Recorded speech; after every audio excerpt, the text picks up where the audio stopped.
Bonjour à tous, bonjour à toutes, je suis Fiona Radkoff, inspectrice d'anglais. Dans notre manuel, nous avons également eu pour objectif de prendre en compte tous les élèves, c'est-à-dire les élèves qui étaient soit grands débutants, parce que c'est un manuel de sixième, mais également des élèves qui peuvent être en difficulté parce qu'ils relèvent de certains dispositifs, mais également les élèves les plus performants. Et donc nos activités sont claires et ont été construites de telle manière que tous les élèves pouvaient être mis en situation de réussite. Donc, pour commencer, en fait, au niveau des activités, la manière dont on les a construites, c'était d'abord de nombreuses activités sont créatives pour encourager les élèves à participer parce que c'est motivant quand c'est créatif, mais également on a accompagné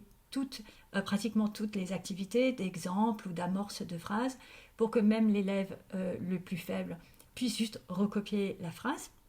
Et puis l'élève qui était plus à l'aise pouvait la recopier, en rajouter, quitte à écrire un court paragraphe.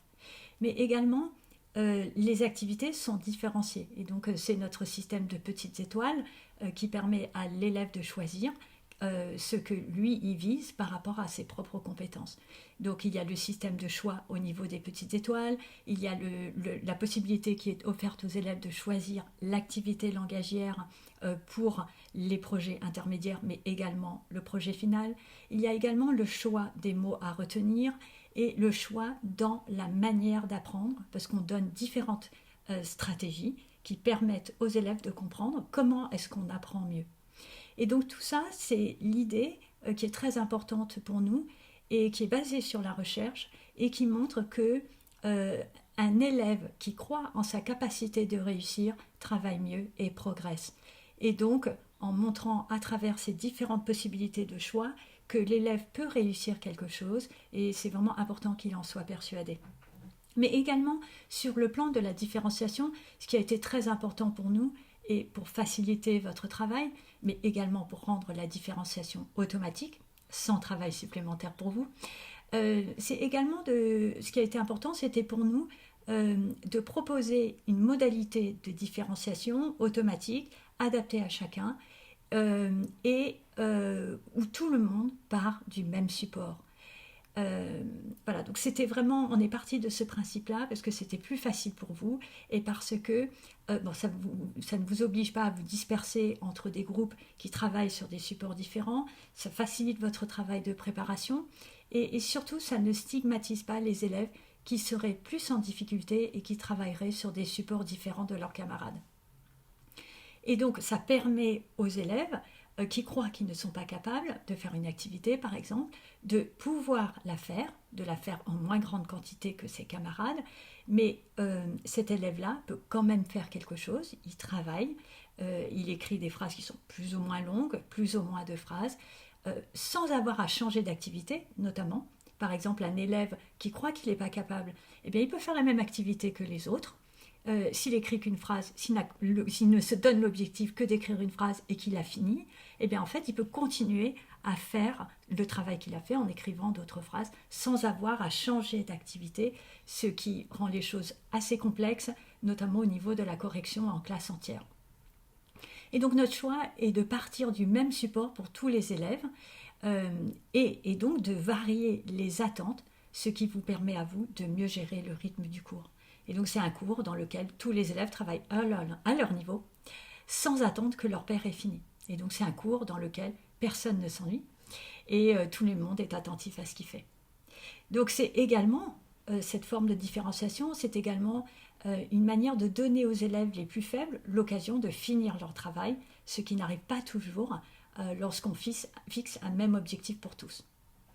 Donc également au niveau de la différenciation, il y a les pages confetti, la double page qui est dans le manuel, qui pour nous est très importante, parce qu'elle permet à la fois d'avoir des activités qui sont plus complexes,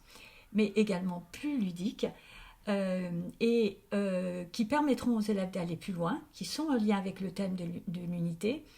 et que vous pouvez donner à vos élèves, par exemple, notamment si vous souhaitez vous concentrer à un moment donné dans le cours sur 3 ou 4 élèves qui sont en difficulté et les autres élèves peuvent faire cette activité-là, ou par exemple dans le cadre de l'aide aux devoirs ou dans le cadre d'un voyage ou une sortie où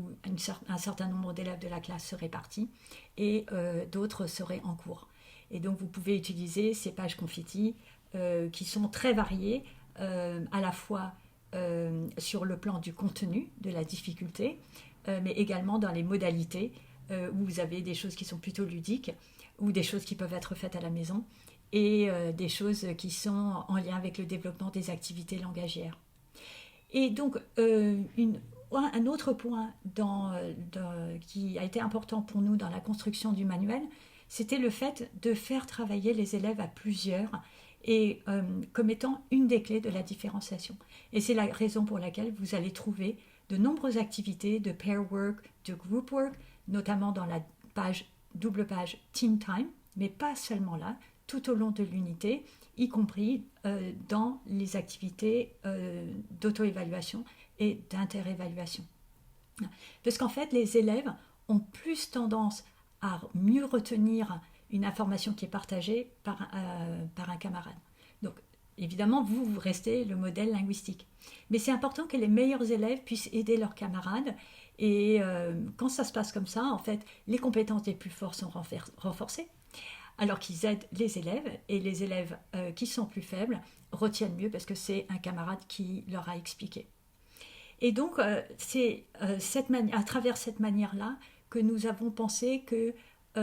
vous pouviez mieux vous appuyer sur l'hétérogénéité pour faire progresser tous les élèves, quel que soit leur niveau. Parce que la coopération est plus efficace que la compétition. Et donc, juste un petit conseil, quand vous n'oubliez pas de varier la constitution de vos groupes tout au long de l'année pour que les élèves arrivent à mieux se connaître et à travailler ensemble, mais également dans la mesure du possible, constituez vos groupes de telle manière à ce qu'ils soient constitués de 2 niveaux différents et pas plus. C'est-à-dire des faibles avec des forts, des faibles avec des moyens ou des moyens avec des forts. Mais si vous mélangez 3 niveaux différents à l'intérieur, le niveau intermédiaire aura moins de chances de progresser. Et enfin, le dernier point, c'est dans le livre du professeur, pour chaque activité langagière, nous proposons des modalités de différenciation variées pour que vous puissiez changer en lien toujours avec les supports qui sont donnés dans le manuel. Voilà, parce que le but en fait est de donner aux élèves l'envie d'aller plus loin, que chaque élève puisse travailler au maximum de sa capacité sans stress, en permettant aux élèves les meilleurs de progresser et aux élèves les plus faibles de progresser également sans être stigmatisés. Voilà, je vous souhaite à tous et à toutes une excellente continuation et à bientôt. Au revoir.